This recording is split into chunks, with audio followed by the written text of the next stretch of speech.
Greetings friends, welcome to another episode of our series where we shed light on various branches of art through the lens of The Witcher and delve deep into its layers. Early in the game we encounter three strange characters and one of them wears a mask reminiscent of medieval protective gear. Known as the Brewis, this character seems to come to life straight out of a medieval painting. Let's now talk about the artist behind this Easter egg, Peter Bruegel, and his painting The Beekeepers and the Birdnester, along with the medieval life that forms its background.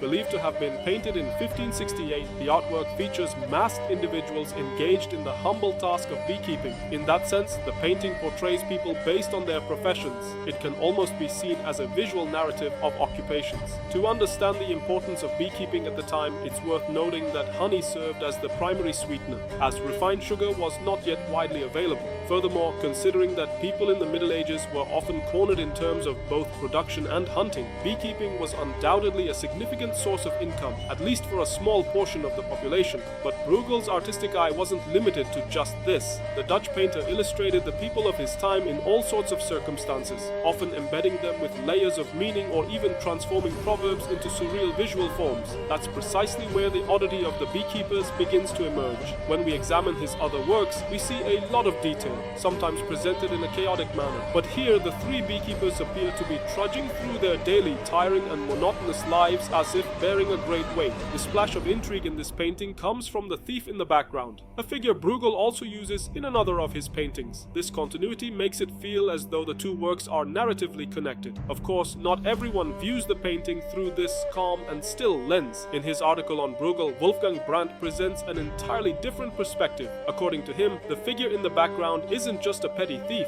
He's acting as a lookout while the masked beekeepers in the foreground are actually in the process of stealing honey. When you revisit the painting with this interpretation in mind, the former tranquility fades, replaced instead by a strange sense of chaos. Brandt even goes further, claiming that the central figure subtly holds a dagger in his left hand and that he's moving toward the frontmost figure. All these elements converge into a theme that Bruegel evidently enjoyed portraying in his works: the sin of greed. Is Wolfgang Brandt right? Was Bruegel trying to draw attention to the sin of greed with this image, or is it simply a depiction of mundane stillness? That remains unclear, and art in its essence thrives in the space between such ambiguities and the theories they inspire.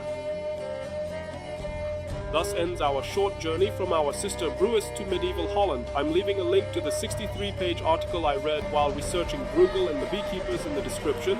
Feel free to dive deeper if you're curious. Until we meet again in the next video, take care and goodbye.